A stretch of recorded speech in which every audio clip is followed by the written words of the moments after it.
저는 특히 이제 치매와 뭐 경도인지 장애 그리고 뇌 건강과 치매 예방에 관해서 진료를 이제 10년 이상 쭉 진행해 오고 있습니다. 이렇게 명의를 모셔서 네. 오늘 또 강연이 너무나 기대가 됩니다. 네. 다들 자 한번 집중을 해볼까요? 그럴까요? 네. 본격적인 시작 전에 네. 질문을 제가 하나 드리려고 해요. 네. 혹시 우리 몸속의 모든 혈관을 이렇게 한 줄로 쭉 늘어놨을 때 길이가 총 얼마나 되는지 혹시 아시나요? 엄청 구불구불 돼 있잖아요. 구불구불. 미세하고 그러니까. 네. 저게 끝에까지 막 다 있으니까 그거 그쵸. 다 이으면 혈관. 우리나라에서 저 미국까지. 미국까지. 그거 다 연결하면 그렇게 되지 않을까? 그렇게 길게요? 그럼 어디까지? 저 한 10km? 10kg요? 에이, 좀 더 세야지. 한 500km 정도는. 500km. 서울에서 최소. 부산 약간 왔다 갔다 하는 정도? 엄청 길다고 하시는데 네. 정답은요? 정답은요. 조금 네. 더 쓰셔야 되는데 무려 지구 둘레의 2바퀴 반에 해당하는 10만 킬로미터가 됩니다. 우리가 갖고 있는 우리 몸속에 있는 혈관을 다 이으면 네네. 10만 킬로미터? 그런데 만약 이렇게 굉장히 가늘고 긴 이 전신을 둘러싸고 있는 혈관에 문제가 생기면 어떻게 될까요? 큰일 나겠죠. 뭐냐 이건 대참사네. 네. 그 순환이 막혀버리니까. 그렇죠. 네네. 그래서 이제 우리 몸이 사실을 망가지는 건 당연히 뭐 순식간이고요. 네. 머리 혈관이 막히면 뇌졸중, 그리고 심장 혈관이 막히면 심근경색을 부를 맞아요. 뿐만 아니라 네. 아까 그 뉴스 화면에서 보신 것처럼 네. 돌연사까지도 발생을 할 수가 있는데요. 끔찍하더라고요. 이 혈관 건강을 망가뜨리는 두 가지 아주 큰 원인이 있습니다. 원인이요. 뭘까요? 바로 첫 번째는 굉장히 추운 이 날씨예요. 날씨. 요즘 같은 때. 아니, 혈관 건강은 1년 360일 전부 다 중요할 것 같은데 특히 이제 추운 날씨에 조심을 해야 되는 이유가 있습니까?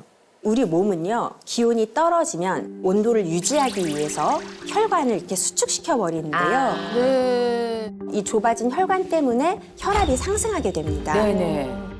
실제로 이 통계청 자료에 의하면요, 이 10년간 심내혈관 질환으로 인한 이 사망자 수가 기온이 굉장히 급격하게 떨어지는 겨울, 특히 12월부터 급증하는 것으로 나타나는데요. 네. 일교차 같은 3월에도 굉장히 비율이 높아지는 것으로 알려져 있습니다. 네. 그러니까 심뇌혈관 질환이 괜히 죽음의 질환이라고 불리는 게 아니잖아요. 안 그래도 요즘 특히 이맘때면 주변에서 안타까운 부고 소식도 좀 많이 들리는 것 같아요. 어르신들 많이 맞아. 쓰러지시고. 그리고 어른들은 또 날 풀리면은 네. 이제 해동기에 많이 또 연락이 오는 것 같아요. 그러니까 희한하게 이때가 네. 그러는 것 같아요.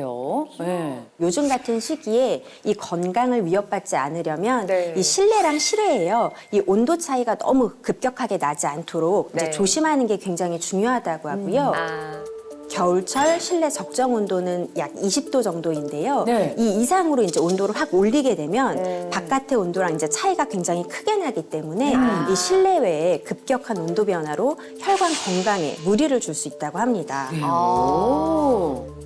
그리고 이제 어르신들은 특히 외출하실 때 꼭 체온을 유지할 수 있도록 어떤 뭐 목도리나 모자, 장갑을 착용하는 것들을 제가 꼭 권해드리고 싶어요. 네. 실내 적정 온도도 잘 좀 기억해야겠습니다. 그러니까요.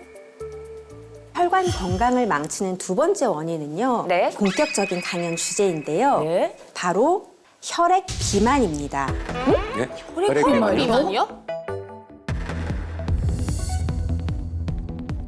혈액 비만은 또 뭐예요? 아, 그러니까 몸이 뚱뚱한 건 알겠는데 그렇죠. 혈액도 뚱뚱하다고 말하는 건가요? 대체 뭔가요? 혈액 비만이라는 예. 게. 우선 이제 혈액 비만을 제가 설명을 드리려면 네. 먼저 이제 혈액이 어떻게 구성되어 있는지 설명드리고 싶은데요. 네.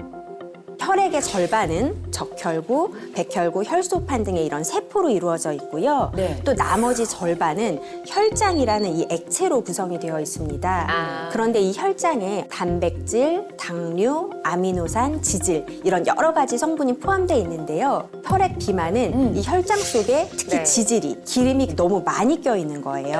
아. 그래서 한마디로 이 중성 지방이 과도하게 많은 상태를 쉽게 말씀드려서 혈액 비만이라고 말씀을 드린 거죠. 아이고.